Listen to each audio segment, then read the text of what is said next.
Permítame darle 3 anuncios. La primera para las damas, las mujeres que están aquí, que quieran reunirse con las mujeres de la iglesia este sábado a las 4 de la tarde. Creo que es sábado 4.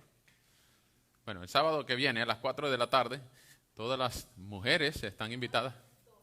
Sábado 2 a las 4. El sábado 12 a las 4 de la tarde. Así ya. Sábado 12 a las 4 de la tarde, todas las mujeres, todas las damas, sin distingo de su edad, pueden ir a la reunión de las muchachas, de las damas, de las chicas.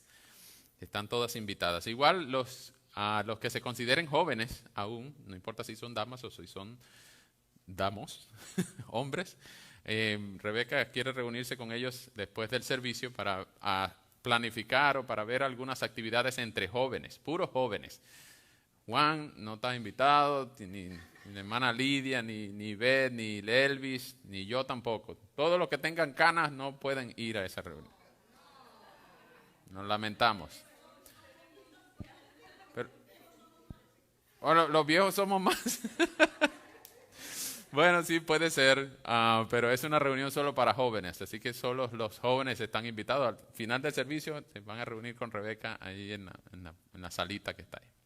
No dejen de estar allí.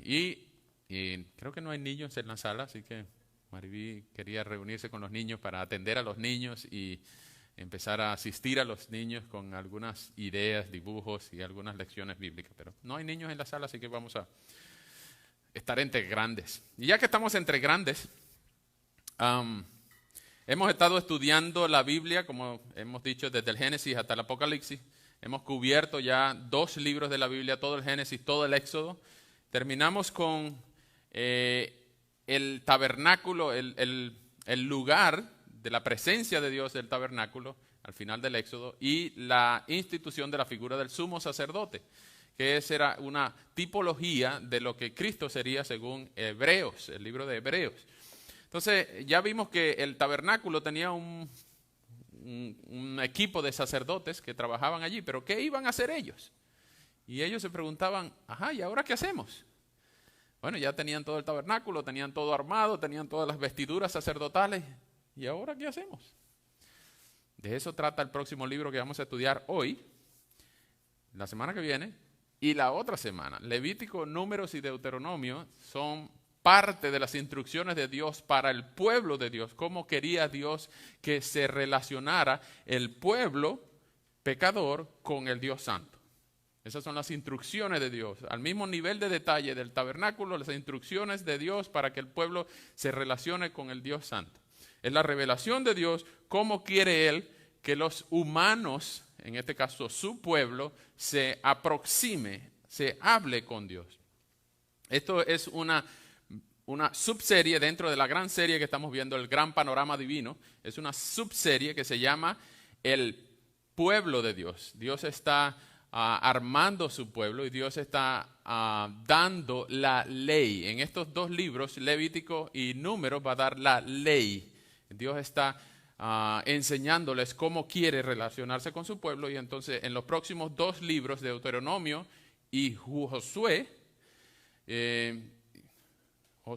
Jueces, Deuteronomio y Jueces, Dios va a darles al pueblo la tierra prometida. Entonces tenemos esta serie de la ley de Dios, y en las próximas 2 semanas, después de la que viene, vamos a tener el pueblo de Dios, la ley de Dios y el pueblo de Dios. Eso es lo que hace el pueblo de Dios, la ley de Dios a la gente de Dios. Por eso esta serie grande se ha llamado el Gran Panorama Divino, y es el reino de Dios, que es el pueblo de Dios o la gente de Dios en el lugar que Dios le dio bajo la bendición y gobierno de Dios. Ese es el reino de Dios en la tierra, la gente de Dios en el lugar que Dios le dio bajo la bendición y gobierno de Dios. Entonces, en ese gran panorama tenemos el tercer libro de la Biblia, que es Levítico. Y Levítico es un libro no apto para cardíacos. Déjenme ponerlo en esos términos. Esto es un libro no apto para cardíacos. Es un libro de mucha sangre. Así que los que le tengan cosita a la sangre,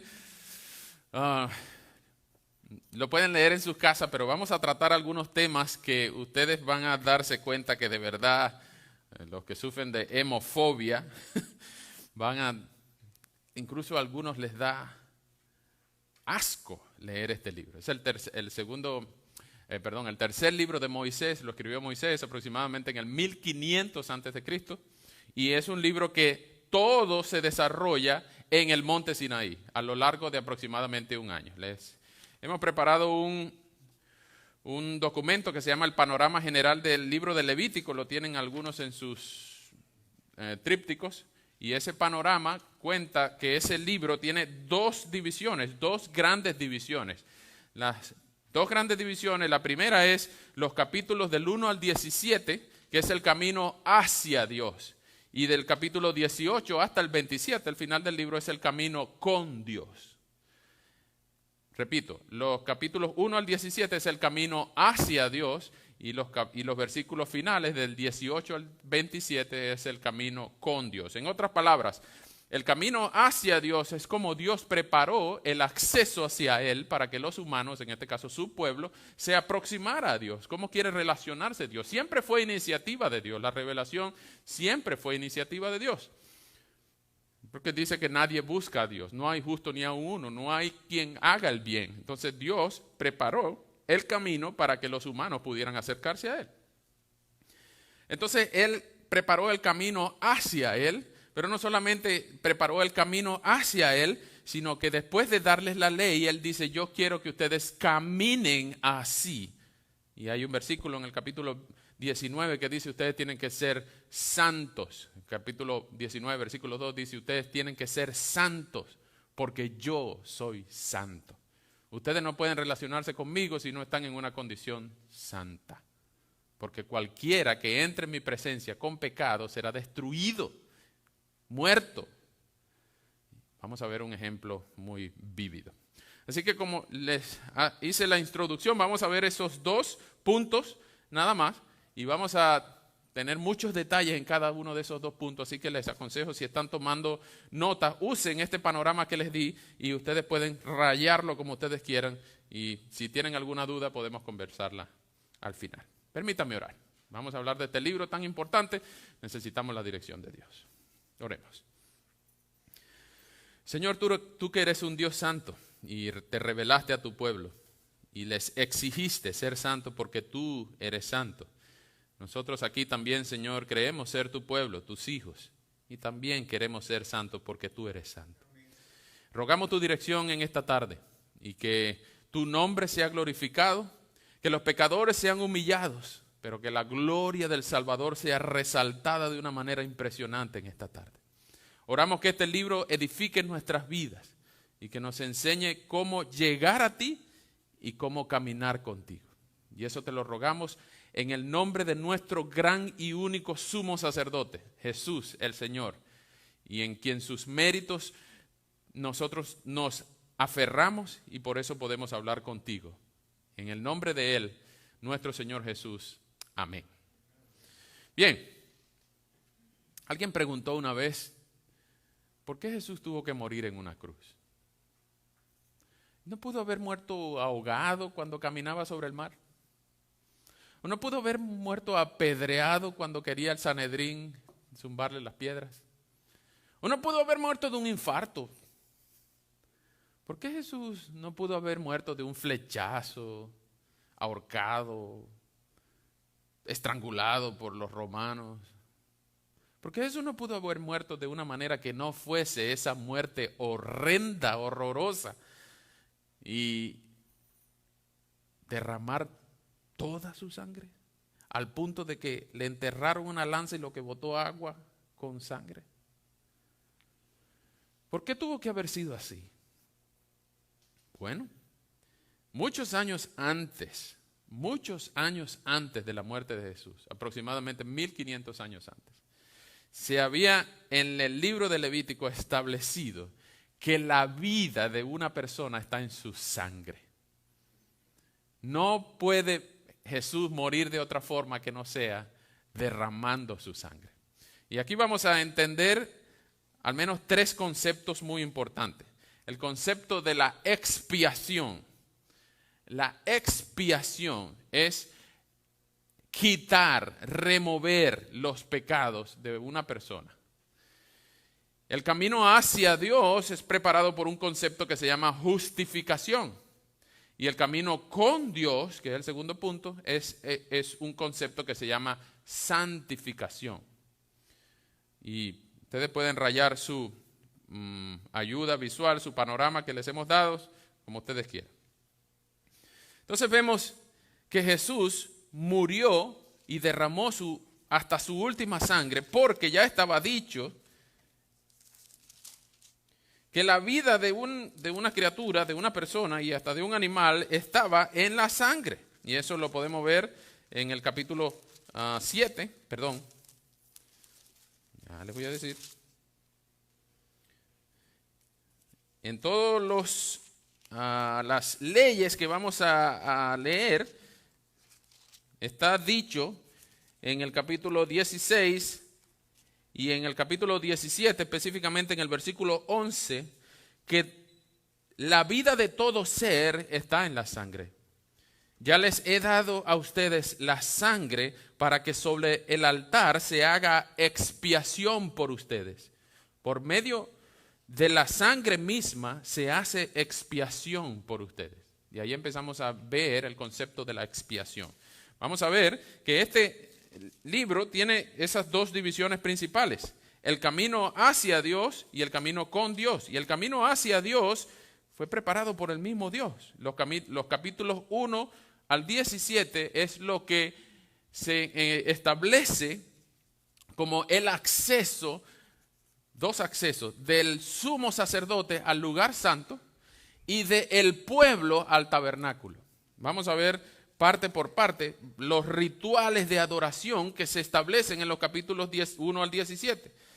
Cuando ya el pueblo tenía ustedes notan que al final del Éxodo termina diciendo Moisés en el capítulo 40 de Éxodo, versículo 33, finalmente Moisés erigió el atrio alrededor del tabernáculo y del altar y puso la cortina a la entrada del atrio, y así concluyó Moisés la obra. Entonces la nube cubrió el tabernáculo de reunión y la gloria del Señor llenó el tabernáculo. Es decir, Dios estaba presente dentro del tabernáculo. Ahora los sacerdotes, que también se le establecieron sus ropas sacerdotales al final del Éxodo, ¿ahora qué vamos a hacer? Dios le está dando un montón, repito, un montón de instrucciones que debían seguir al pie de la letra, al lujo de detalles, que no te equivocaras en nada, porque corría riesgo el sacerdote ante la presencia del Dios Santísimo dentro del tabernáculo. Entonces empieza el capítulo 1. Me fascina cómo este libro empieza y cómo termina, porque empieza exactamente diciendo: el Señor llamó a Moisés desde el tabernáculo, porque el libro anterior terminó con Dios en el tabernáculo. Entonces ahora en este capítulo 1, versículo 1 del libro de Levítico dice: el Señor llamó a Moisés desde el tabernáculo de reunión y habló con él y le dijo. Y ahí empieza a darle un montón de leyes, un montón de rituales, un montón de instrucciones. Y al final del libro, el último versículo del libro dice exactamente lo que Dios empezó a hacer desde el versículo 1. Estos son los mandamientos que el Señor dio a Moisés en el monte Sinaí para los hijos de Israel. Es decir, que entre el versículo 1:1 y el 27:34 hay un montón, literalmente un montón de leyes, estatutos. Vamos a solamente pasarlos por encima, voy a detallarles algunos de los principales. Y entre esos rituales de acceso del camino que Dios preparó para que se acercaran a Él están los holocaustos en el capítulo 1. Noten por favor la repetición de la frase: es una ofrenda encendida de olor grato para el Señor. En algunas versiones dice que una ofrenda de holocausto, de olor grato para el Señor. En el capítulo 1 está en el versículo 9 al final. Estos son si son ofrendas vacunas, si son ofrendas de ovejas, si son cualquier tipo de ofrendas. Toda la ofrenda debe ser quemada porque es una ofrenda encendida de olor grato al Señor, versículo 9. Después, en el versículo 13, una ofrenda encendida de olor grato al Señor. Versículo 17 es una ofrenda encendida de olor grato al Señor. Capítulo 2, las ofrendas de los sacerdotes. Versículo 2, al final, se trata de una ofrenda encendida de olor grato para el Señor. Es decir, Él está instruyendo cómo quieren que sean las ofrendas. 2:9 es una ofrenda encendida de olor grato para el Señor. Y al final del capítulo 2, el versículo 16 dice, el sacerdote hará arder como memorial suyo una parte del grano desmenuzado y del aceite junto con todo el incienso, porque se trata de una ofrenda encendida en honor al Señor. Entonces los capítulos 1 y 2 son las instrucciones de Dios para las ofrendas de holocausto. Las ofrendas de holocausto son quemadas en el altar que vimos la semana pasada, que era una parte del mobiliario del tabernáculo. Las ofrendas de paz eran traídas para mantener la paz en el pueblo. Después venían las ofrendas por el pecado cuando alguien quería hacer expiación. Y otra vez esa palabra se usa en varios lugares del capítulo 3, 4 y 5. De manera que en el 5:14 se explican cómo son las ofrendas expiatorias. Dios le dijo a Moisés, cuando alguien cometa una falta y sin proponérselo, peque, y aquí empiezan a ligar perdón con pecado. Bueno, no se puede perdonar otra cosa que no sea pecado, no se puede expiar otra cosa que no sea pecado. Cuando alguien peque en las cosas santas del Señor, de sus rebaños, de sus propios rebaños, presentará al Señor un carnero sin defecto como ofrenda por su pecado. El precio se estimará en monedas de plata según el peso oficial del santuario. Y el pecador pagará lo que haya defraudado de las cosas santas, más una quinta parte, cantidad que entregará al sacerdote para que éste haga la expiación con el carnero del sacrificio por el pecado. Así, el pecador será perdonado. Lo que estaba haciendo Dios es que Él quería que el pueblo se acercara a Él. Estaba preparándole la alfombra, el camino. Pero para tú acercarte a Dios tienes que ser purificado, tienes que ser perdonado. Entonces, antes de venir al altar de Dios, tú allá tienes que traer una ofrenda. Y dice el versículo 16 del capítulo 5, quien haga eso, Dios ofrece perdón. ¿No es bonito eso? Es decir, que Dios no está bravo para siempre. Dios no está bravo con aquel que confiesa su pecado y se aparta. Pero vean lo bonito que dice el 17 y 18. Si alguien peca o incurre en algo que por mandamiento del Señor no se debe hacer, aun si no sabía que hacía mal, será culpable y cargará con su pecado. Deberá presentar ante el sacerdote un carnero sin defecto de los rebaños o lo que el sacerdote estime que debe ser su ofrenda de expiación, y éste, es decir, el sacerdote, hará la expiación por el pecado que cometió por ignorancia y el pecado le será perdonado. ¿No es lindo eso? Dios no está bravo para siempre contra aquel que se arrepiente. Hay maneras que Dios preparó para perdonar los pecados. Pero Dios no le perdona los pecados a aquel que no se arrepiente. Y siguen las ofrendas, las leyes de los sacrificios en el capítulo 6 y así sucesivamente. Aarón y sus hijos en el capítulo 8 también tienen que ofrendar por ellos, porque sean sacerdotes no quiere decir que no pecan. Ellos tienen que purificarse primero, dar una ofrenda por ellos y después ellos pueden recibir, porque ellos son hombres también.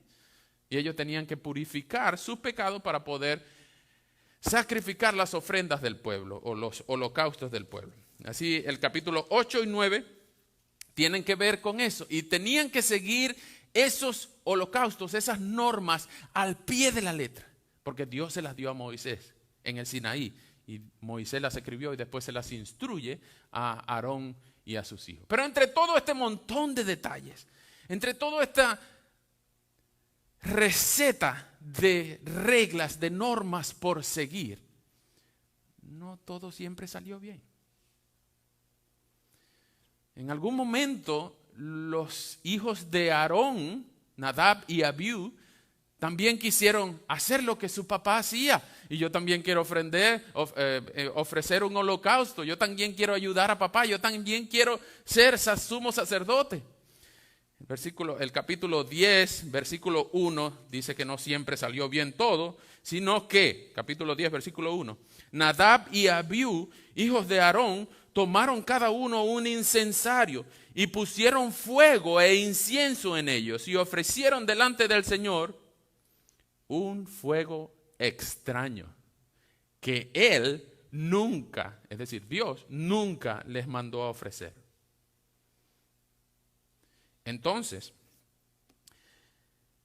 de la presencia del Señor salió un fuego que los quemó y murieron delante del Señor. Wow.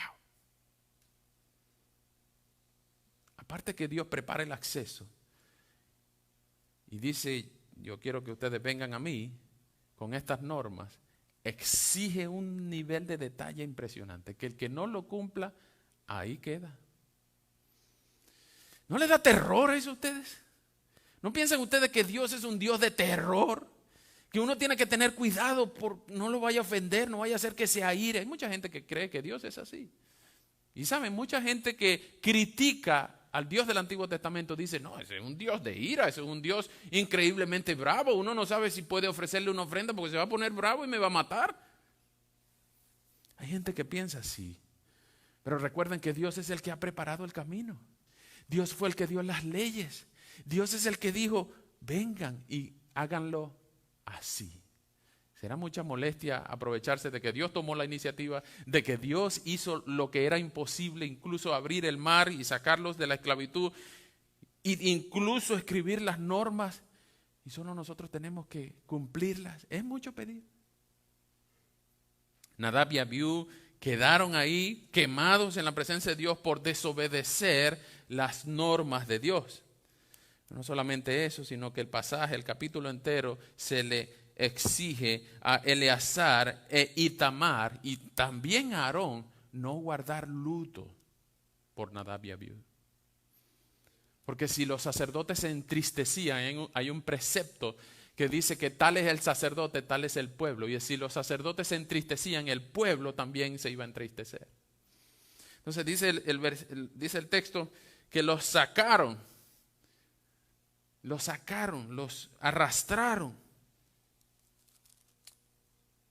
Versículo 4. Sáquenlos del santuario y llévenlos fuera del campamento. Fue un evento triste porque no siguieron las normas de Dios. Y Dios hizo lo que Él dijo que iba a hacer. Por mi santidad yo no puedo recibir un fuego extraño. ¿Qué es este fuego extraño? Algunas personas dicen algo diferente, algunos dicen que sí, algunos dicen que no, pero el texto dice claramente que ofrecieron algo delante del Señor, algo que Él no les mandó. Es decir, desobedecieron las normas. Entonces, así vemos que ahí en adelante empiezan los animales impuros, las secreciones corporales. En los animales impuros hay un detalle muy interesante del camello, el damán, la liebre, el cerdo. Ahí es donde está la prohibición de los cerdos, que es muy famosa para los judíos, en el versículo 11:7. Después están las aves. Interesante que a partir del versículo 13, el águila, el quebrantahuesos, el azor, el gallinazo, los milanos, los cuervos, el avestruz, la lechuza, la gaviota, los gavilanes, el búho, el somormujo, el ibis, el calamón, el pelícano, el buitre, la cigüeña, las garzas, la bubilla, y listan ahí entre las aves al murciélago. Ustedes dirán, aquí hay un error bíblico. Los taxónomos les gusta agarrarse de esta división de taxonomía para decir que la Biblia se equivoca, porque el murciélago no es un ave, sino un mamífero. Pero cuando se hizo esta división, los taxónomos no habían nacido. Y el murciélago siempre ha volado. Entonces por eso era considerado un ave, aunque no tenga plumas, es cierto, es un mamífero, pero está listado entre las aves impuras que no se deben comer y muy posiblemente por eso nadie come murciélago.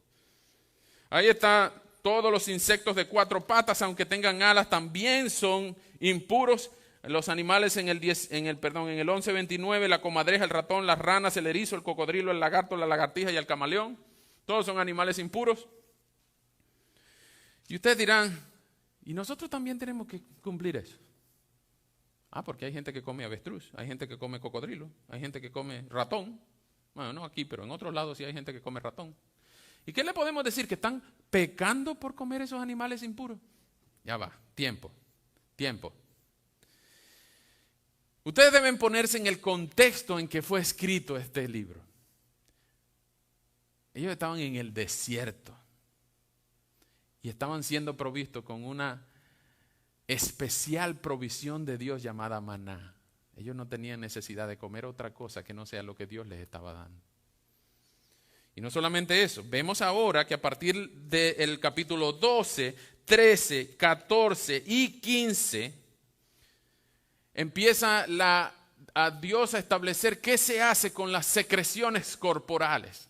Ahí se nombra de todo, no solamente sangre, semen, flujos sanguíneos, ahí hay todo lo que sea anormal, que no debe salir del cuerpo normalmente. Y si alguien tiene un flujo, ahí está de todo nombrado. Y está cómo se debe purificar una persona que tenga este tipo de secreciones. Y ustedes tienen que ubicarse en el contexto de un tiempo y un lugar donde no existían los antibióticos. No había nacido Alexander Fleming, 1928, inventó la primera penicilina, el primer antibiótico conocido. Aquí no había antibióticos. Y Dios lo que estaba haciendo era normar las leyes higiénicas del pueblo para decir, si ustedes quieren acercarse a mí, ustedes no pueden estar en esta condición. Está nombrada la cuarentena de las mujeres después que dan a luz. Está nombrada los ritos de purificación de toda persona que entierre a algún muerto. Está incluso nombrada las ofrendas de purificación para las personas que no tienen dinero. Interesante que cuando en Lucas 2:24, María, la mamá de Jesús, después de dar a luz, ella le dijeron, anda y ofrece un sacrificio. Y ella no tenía plata. Y en el capítulo 12, versículo 8, dice, esta es la ley para la mujer que dé a luz un hijo o una hija. Si no tiene lo suficiente para comprar un cordero, presentará 2 tórtolas o 2 palominos, uno para holocausto y otro para expiación. Por favor, subrayen eso. Uno para holocausto y otro para expiación, porque son 2. El sacerdote hará la expiación por ella y ella quedará limpia. Es decir, María dio a luz a su hijo Jesús, su primogénito. Y ella fue y presentó una ofrenda porque acababa de dar a luz y estaba impura. Pero por la ley del 12:8 quedó limpia. Entonces el capítulo 13, 14, 15 son leyes para la limpieza física, para que pudieran estar en condición espiritual de acercarse a Dios. Pero en el capítulo 16 está el gran capítulo 16 del libro de Levítico. El capítulo 16 y el libro de Levítico son recordados por el capítulo 16, que es el gran día de la expiación. Para los judíos es el día llamado Yom Kippur. Yom, que es día, Kippur, que es arrepentimiento o expiación o quitar pecado. Entonces ese es el gran día que se decreta ayuno nacional durante 25 horas, desde el ocaso del 9º día del mes de Tisrei hasta el 10º día en la caída del sol, 25 horas sin comer, sin beber, sin lavarse las manos, sin cumplir ningún ritual, sin vestirse de cuero, sin tener relaciones maritales, porque es el día de la expiación. Es el día más importante del calendario judío. Y ese día es el único día en que el sumo sacerdote entra al lugar santísimo. Ese es el gran día del año. Todo el mundo está esperando ese día. Y ese día, ustedes noten por favor, en el capítulo 16, vamos a navegarlo poco a poco para avanzar al punto 2. Capítulo 16, vean cómo empieza. Después de que los 2 hijos de Aarón, Nadab y Abiú, se acercaron al Señor y murieron, el Señor habló con Moisés y le dijo, dile a tu hermano Aarón que para que no muera, no entre en cualquier momento en el santuario detrás del velo. Es decir, el que está sobre el arca delante del propiciatorio, porque yo me manifestaré allí en una nube Aarón entrará en el santuario con un becerro para expiación y un carnero para el holocausto. Otra vez ahí están las dos cosas. Un becerro para expiación y un carnero para el holocausto. Ojo, ustedes dirán, ¿y por qué esta gente mataba tantos animales? ¿Se irán a quedar sin animales en algún momento? Ojo, en los capítulos que siguen, las ofrendas se las podían comer los sacerdotes. Eso no se perdía, eso no se botaba. Lo que no se quemaba, que eran las grasas, los intestinos y todas las vísceras, eso se quemaba por completo, pero la carne, los sacerdotes y sus familiares se la podían comer. Todo eso está en detalle escrito aquí. Pero entonces, ¿cómo podía entrar Aarón? Bueno, Dios le dice a Moisés, mira, en versículo 16:4, para esto, Aarón se pondrá la túnica santa de lino y se cubrirá con calzoncillos de lino, calzoncillo de lino incluso. Se ajustará el cinto de lino y se cubrirá la cabeza con la mitra de lino, porque esas son las vestiduras sagradas. Aquí no me venga en shorts, aquí no me venga en jeans, no me venga con sandalias, no me venga con una gorra del equipo favorito de béisbol. No, Dios quiere ver a Aarón presentable, con túnica de lino, con calzoncillos de lino, con cinto de lino, con la mitra de lino. Todo muy presentable, porque es un día especial para Dios y para este pueblo. Pero no solamente eso, sino que en el versículo 7 dice, tomará los 2 machos cabríos y los ofrecerá al Señor en la entrada del tabernáculo y echará suertes. No me pregunten cómo él iba a echar suerte. Lo más probable es que usara el Urim y el Tumim que tenía en el pectoral. No me pregunten cómo era que jugaba los dados, que zumbaba una moneda, no me pregunten. Ahí dice el versículo 8, echará suerte sobre los 2 machos cabríos, uno de ellos será para el Señor y la otra o el otro carnero será para Azazel. ¿Quién es Azazel? Entonces en el versículo 10 se repite, entonces ordenará traer el macho cabrío que le haya tocado en suerte al Señor y lo ofrecerá en expiación. Mientras que el macho cabrío que le haya tocado en suerte a Azazel lo presentará vivo delante del Señor para su propia reconciliación con él y luego lo soltará en el desierto para que se vaya con Azazel. ¿Quién es Azazel? ¿No les intriga saber quién es Azazel? Bueno, pregunten pues. ¿Quién es Azazel? Gracias por preguntar. Azazel tiene al menos 4 interpretaciones diferentes.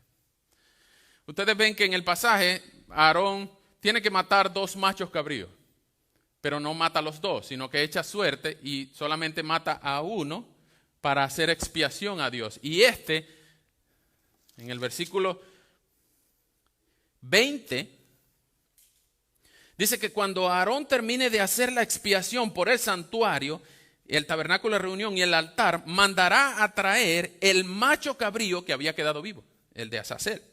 Pondrá las 2 manos sobre la cabeza del animal y confesará sobre él todas las iniquidades, rebeliones y pecados de todos los hijos de Israel. Y luego lo soltará por el desierto por medio de alguien destinado para ello. El macho cabrío será soltado en el desierto, llevando sobre sí a tierra inhabitada todas las iniquidades del pueblo. Ahí están las 4 interpretaciones. Perdón, 3 de ellas. ¿Quién es Azazel? Primero, y la interpretación más común es que sea el macho cabrío de esos 2 que va a recibir el pecado del pueblo. Es decir, el que va a quedar vivo, el que va a ser soltado en el desierto. La segunda interpretación es que se usa como infinitivo. Azazel es el infinitivo de quitar, remover, arrancar, que es la interpretación correcta del verbo expiar, o en inglés atone, to atone, o to atonement, at one meant. La tercera interpretación es que Azazel significa el desierto, una tierra inhóspita, una tierra deshabitada, como dice el versículo 21. Y la cuarta interpretación es que Azazel es un demonio, es una interpretación del demonio. Y es la palabra compuesta entre Azaz y él, que Asaz es una manera de decir, él es Dios, y la Asaz es un espíritu inmundo, un ángel caído. No es una figura personal, no es un nombre propio, es un sustantivo genérico. No se repite en ninguna otra parte de la Biblia, Azazel. Lo cierto es que por esto es que muchas culturas representan a Satanás con cara de macho cabrío, con cuernos, con una cara triangular y un macho cabrío bravo, porque no sabemos por qué el macho cabrío estaría bravo, porque creería que lo iban a matar. Pero este Azazel aparentemente es la personificación de lo que creía el sumo sacerdote y todos los demás habitantes de Israel que iba a pasar con los pecados del pueblo cuando el sumo sacerdote pusiera sus manos sobre este macho cabrío vivo y lo soltara hacia el desierto. Literalmente lo que ellos creían es que sus pecados se iban a ir con ese macho cabrío al infierno. Y allá se iban a morir, y iban a ser apartados los pecados con todo el macho cabrío del pueblo que ahora quedaba santo por un año más. Entonces esta figura es muy importante, porque es la figura que representa la separación de los pecados agarrados o traspasados por el macho cabrío, por el sacerdote, a una figura que en este caso es el macho cabrío que se llevaría los pecados lejos del pueblo. Atención, de ninguna manera se está queriendo decir en este texto que se le debe ofrecer una ofrenda a Satanás. Hay personas que lo interpretan así. De ninguna manera. Dios está estableciendo que deben darle una ofrenda a Satanás.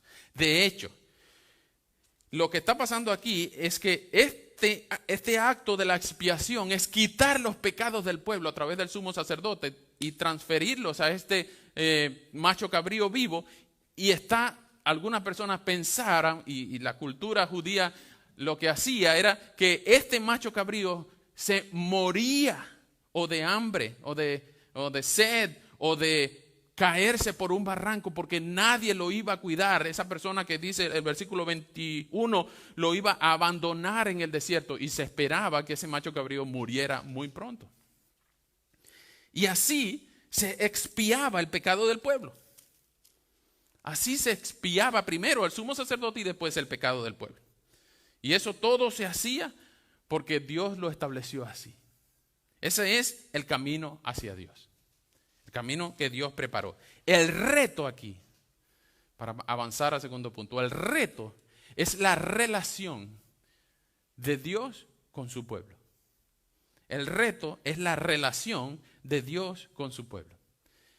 Es increíblemente difícil para Dios establecer una relación con gente que no está apta para acercarse al esplendor de la gloria de Dios. Y por supuesto, Nadab y Abiú son una evidencia de que para los hombres también era extremadamente difícil cumplir al pie de la letra las normas que Dios estaba dando. En el versículo 19 empezamos a ver el segundo punto, el camino con Dios. Capítulo 19, versículo 2. En el capítulo 18 se prohíben un montón de actos, y en todo el libro ustedes van a ver que hay 76 prohibiciones con sus respectivas consecuencias. No solamente esas 76 prohibiciones con sus respectivas consecuencias, sino que la palabra santo aparece 90 veces. Y Levítico 19:2 es una de las principales. Este es uno de los versículos claves del libro. Levítico 19:2 dice que ustedes deben ser santos, porque yo, el Señor su Dios, soy santo. Y a partir de aquí, en toda la historia de Israel, en toda la historia de la redención, se establece este versículo. Dios quiere que su pueblo sea santo, porque Él es santo. Dios creó a su pueblo y normó o le dio normas a su pueblo para reflejar el carácter santo del Dios viviente. Así que Dios quería que su pueblo fuera santo, así como Él quiere que la iglesia de hoy sea santa.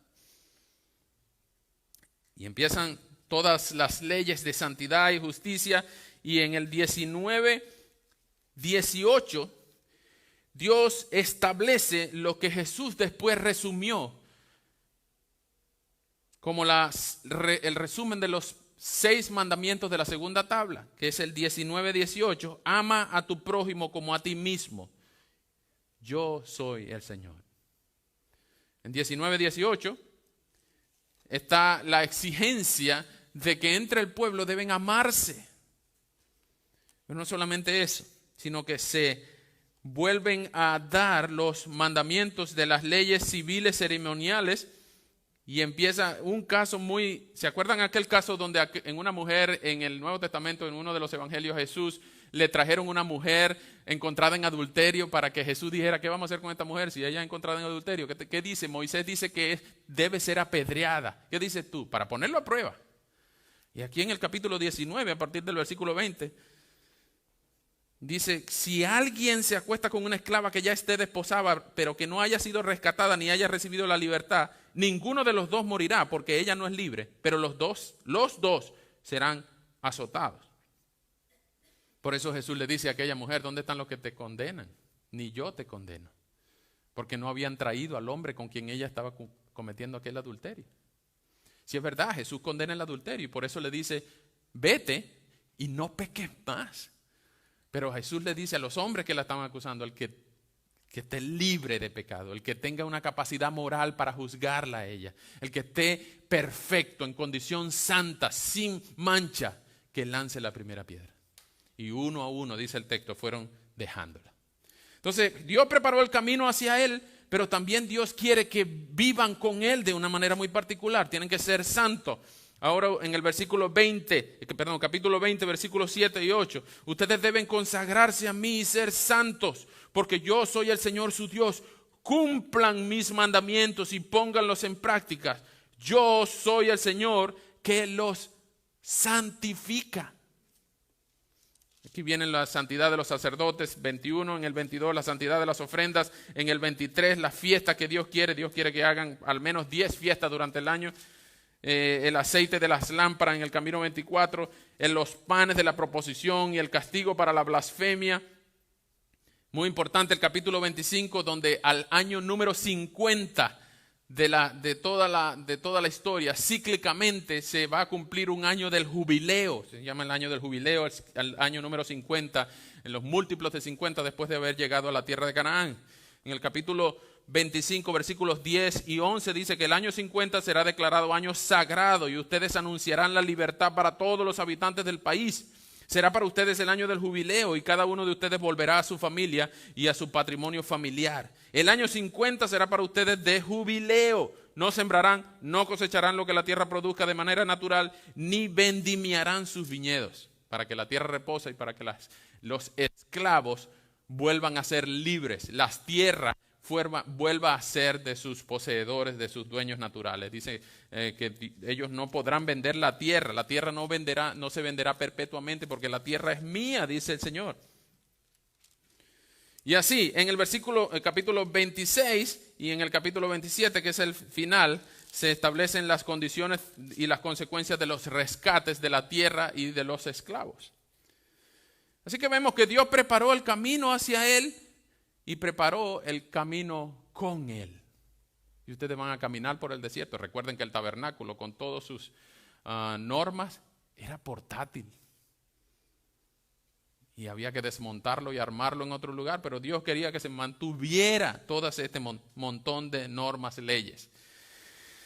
Hermanos, amigos,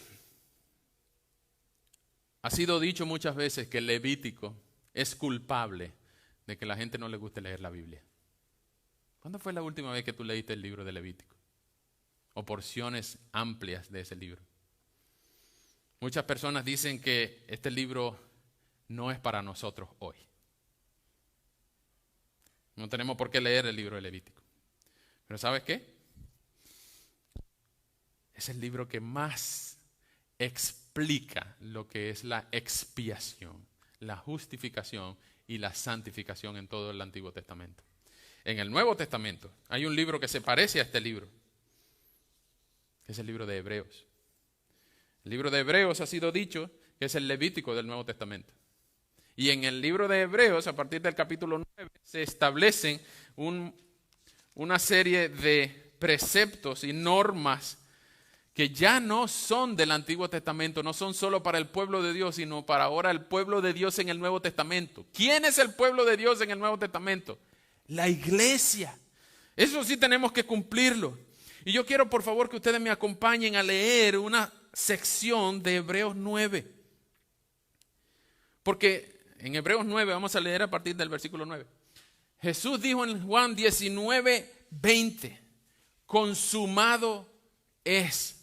Esa palabra tetelestai significa que ha sido pagado. Cuando una deuda, se debía una deuda y el que debía pagaba, entonces cuando nosotros nos escriben pagado, Jesús pagó tetelestai en la cuenta de nosotros. Es finalizado. Cuando no queda deuda, un contador dice tetelestai. Cuando es cancelada la deuda, cuando está finalizada, cuando no hay nada, no hay deuda, cuando termina una guerra, tetelestai, consumado es. Se acabó. Pero ¿qué es lo que Jesús dijo consumado es? ¿Cuál es el sujeto de esa oración? ¿A qué fue que Jesús se refirió cuando dijo consumado es? Ya está listo, está terminado. ¿Qué era eso? Pues exactamente la expiación. La expiación de Jesús logró por nosotros era justamente lo que Él vino a hacer. Y su proyecto lo cumplió a plenitud. Vean lo que dice maravillosamente, al lujo de detalles, lo que hizo Jesús con la expiación que Dios le exigió. Todo aquello, por favor vengan conmigo a Hebreos 9:9. Todo aquello, es decir, lo del tabernáculo, los utensilios y las normas de Dios, las normas del holocausto, todo aquello, es lo que dice el versículo 8. Estoy leyendo en el 9. Todo esto es un símbolo para el tiempo presente de que las ofrendas y los sacrificios que allí, en el tabernáculo, se presentan, no pueden perfeccionar la conciencia de los que adoran así, ya que tienen que ver solo con comidas y bebidas, con diversas ceremonias de purificación y ordenanzas externas, cuyo valor tiene vigencia hasta que llegue el tiempo de reformarlo todo. Pero, atención, pero Cristo vino ya y es el sumo sacerdote de los bienes venideros a través del tabernáculo más amplio y más perfecto, el cual no ha sido hecho por los hombres, es decir, que no es de esta creación, y no por medio de la sangre de los machos cabríos ni de los becerros, sino por medio de su propia sangre. Entró una sola vez para siempre en el lugar santísimo y así obtuvo para nosotros la redención eterna. ¡Wow! Miren esto, versículo 13. Si la sangre de los toros, es decir, lo que se ofrendaba allá en el tabernáculo y en el templo muchos años después, si la sangre de los toros y de los machos cabríos y las cenizas de la becerra rociadas sobre los impuros santifican para la purificación de la carne, ¿cuánto más la sangre de Cristo, que por medio del Espíritu Eterno se ofreció a sí mismo sin mancha a Dios, limpiará de obras muertas nuestra conciencia para que sirvamos al Dios vivo? ¡Wow! Te puede resaltar ese versículo 14 con un marcador rojo. Bueno, no rojo porque es la sangre, pero rojo para que lo vea y lo crea y lo entienda. Por eso, miren la conclusión, por eso Cristo es mediador de un nuevo pacto, para que los llamados reciban la promesa de la herencia eterna, pues con su muerte libera a los hombres de los pecados cometidos bajo el primer pacto, es decir, el Antiguo Testamento. Porque cuando hay un testamento es necesario que haya constancia de la muerte del que lo hizo, ya que un testamento no tiene valor mientras el que lo hizo siga con vida. Por eso, ni siquiera el primer pacto se estableció sin sangre. Ni siquiera el primer pacto se estableció sin sangre. Porque después de que Moisés anunció todos los mandamientos de la ley a todo el pueblo, tomó la sangre de los becerros y de los machos cabríos junto con agua, lana escarlata y una rama de hisopo y roció el libro de la ley y a todo el pueblo. Entonces le dijo al pueblo: esta es la sangre del pacto que Dios les ha mandado. Además de esto, Con la sangre también roció el tabernáculo y todos los vasos del ministerio. Y la conclusión y el precepto desde el Antiguo Testamento, en el versículo 22. Según la ley, casi todo es purificado con sangre, pues sin derramamiento de sangre no hay perdón. ¿Se fijan por qué Cristo no pudo morir de un infarto? Porque era necesario que Jesús muriera en la cruz, derramara toda su sangre. Levítico es un libro que tiene mucha sangre, ¿cierto? Pero si el reto del camino hacia Dios era la relación, la solución a ese reto era la sustitución. Vimos hace semana pasada que la salvación ocurrió en Éxodo 12, la demostración más simbólica de la salvación en el Antiguo Testamento en Éxodo 12 fue la Pascua. Y la Pascua era la demostración más vívida, más simbólica de la salvación vía sustitución. Si el reto era la relación, la solución es la sustitución. Ahora, si los machos cabríos, uno era sacrificado como holocausto y el otro era soltado como expiación, ¿quién es el macho cabrío o el cordero que sustituye nuestros pecados? Que expía, que quita, que arranca nuestros pecados. Según Pablo, en el capítulo 5 de 1 Corintios, él dice que Cristo, nuestra Pascua, ya fue sacrificada por nosotros. Y la promesa en Juan 3 es que todo el que cree en el Hijo tiene vida eterna. En otras palabras, el Aarón de hoy es Jesús, el que pone sus manos en la cruz y todos nuestros pecados son apartados, son quitados de nosotros. Él no tenía pecado, él no tenía que pagar como Aarón tenía que pagar. Él no tenía que traer un becerro y un macho cabrío, uno para holocausto y uno para expiación. Él no tenía que pagar nada porque él no le debía nada a Dios. Su récord era perfecto. No como el mío, que el récord mío está manchado. Líneas, páginas, páginas y páginas de errores, pecados, equivocaciones, blasfemias, mentiras, deseos impuros, deseos inmorales, pensamientos malos. Mi récord es ampliamente grueso, línea tras línea.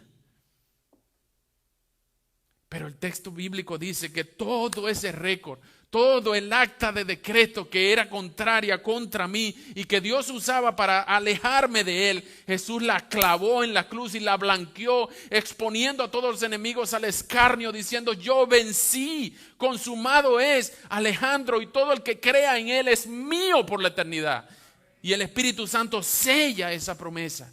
Y nada, ni nadie, ni la vida, ni la muerte, ni ángeles, ni principados, ni potestades, ni peligro de espada, ni peligro de desnudez, ni hambre, ni lo creado, ni lo futuro, ni el porvenir, nos podrá separar del amor de Dios que es en Cristo Jesús. Hermanos amados, Levítico nos enseña que el camino hacia Dios es iniciativa de Él. Él hizo todo. Él proveyó los corderos. Él proveyó el camino. Él proveyó la ley. Él proveyó su palabra. Él proveyó todo. Él tomó la iniciativa porque Él quería relacionarse con su pueblo. Él quiere relacionarse contigo. Tu única responsabilidad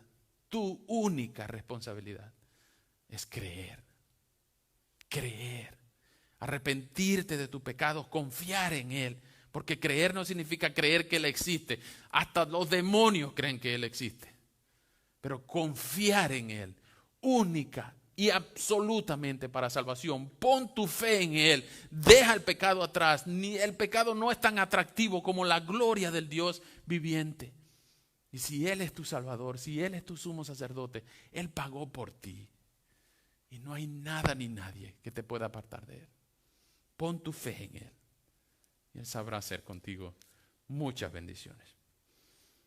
Así que Dios estableció el reto, que era la relación, escribió las normas y ahora las cumplió en Jesús. Él es el sustituto, el gran sumo sacerdote. Por eso, no solamente Hebreos norma la lista de exigencias para ser santos, sino que Jesús las cumplió por nosotros. Y por eso Hebreos dice: en Hebreos 12, 1 y 2, por lo tanto, también nosotros que tenemos tan grande nube de testigos a nuestro alrededor, y eso está hablando de todos los héroes de la fe que nombraron en el capítulo anterior, en el capítulo 11. Por eso, como tenemos tan grande nube de testigos, liberémonos de todo peso y del pecado que nos asedia y corramos con paciencia la carrera que tenemos por delante. Fijemos la mirada en Jesús, el autor y consumador de la fe, quien por el gozo que le esperaba sufrió la cruz y menospreció el oprobio y se sentó a la diestra de la derecha del trono de Dios. Él venció. Y eso fue una sola vez y no hay que ofrecerlo cada año, no hay que ofrecerlo cada domingo, no hay que crucificar a Cristo otra vez ni poner nuestras manos sobre Él. Porque el costo de su sacrificio fue infinitamente grande y fue acepto por Dios al punto de que Dios lo mató contra la cruz, derramó toda su sangre, lo aplastó con su ira. Pero al tercer día, toda la ira de Dios fue aplacada contra tus pecados y los míos. Y Dios lo levantó de los muertos. Y no solamente lo levantó de los muertos, sino que ahora está sentado a la diestra del Dios Padre y nadie lo puede quitar de ahí. Nadie. Ese trono no se lo quita nadie por toda la eternidad. Tú quieres estar con Él. Tú quieres verlo. Va a llegar el día, más temprano que tarde. Va a llegar el día en que va a partir el cielo en dos. Y con la misma gloria que ascendió, Él va a partir el cielo. Y la trompeta va a sonar. Y va a llamar a todos los que son escogidos de Dios.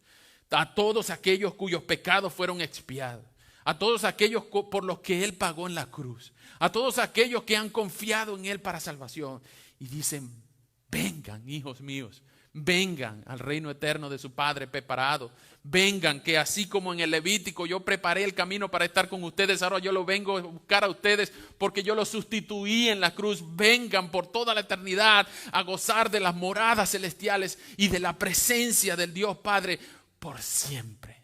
¿No quieres estar ahí? Como Nadab y Abiú, no debemos nosotros hacer cosas que no se nos piden. A nosotros no nos están pidiendo ganarnos la salvación. Ya Jesús nos la ganó. Lo que debemos es cumplir al pie de la letra lo que se nos exige. Las normas de Dios. No para salvación, sino porque en Jesús ya podemos cumplirla. Y detrás de Él vamos seguros. En su sombra estamos seguros.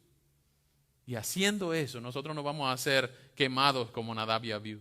Nosotros vamos a disfrutar de los privilegios de ser hijos. Porque los hijos de Dios están con el Padre Santo. Ya para terminar, hermanos, vemos el camino hacia Dios y el camino con Dios. Si tú has visto, si tú has oído que el camino hacia Dios es Jesucristo. Jesús mismo dijo en Juan 14:6, yo soy el camino. Yo soy la verdad, yo soy la vida. Y nadie va al Padre. Absolutamente nadie va a ir al Padre si no es por mí. El camino hacia Dios es Cristo. Y el camino con Dios es Cristo. Nosotros debemos amar a Cristo. ¿Cristo merece ser salvado? Amado, por supuesto que Cristo merece ser amado. Él hizo todo lo que era necesario. Él preparó el camino. Él es el camino. Vamos a seguir a Cristo. Él lo merece. Y haciendo eso, hermanos, tú vas a tener la fidelidad de Dios contigo. No vas a tener la mirada, la mirada acusadora de Dios. Tú vas a tener la conciencia limpia. Tú vas a tener el Espíritu Santo que te ayude en la debilidad. No se nos promete que somos perfectos. No, a nosotros no nos exigen récord perfecto. ¿Por qué? Porque el récord lo único perfecto es el de Cristo. A lo que nosotros se nos exige es una vida de arrepentimiento. Cuando el Espíritu de Dios, y estás en ti, te acuse de pecado, no tardes más, no endurezcas tu corazón, déjate de tontería, arrepiéntete de tu pecado, busca a Dios y ámale. Señor, tú hiciste todo lo que era necesario.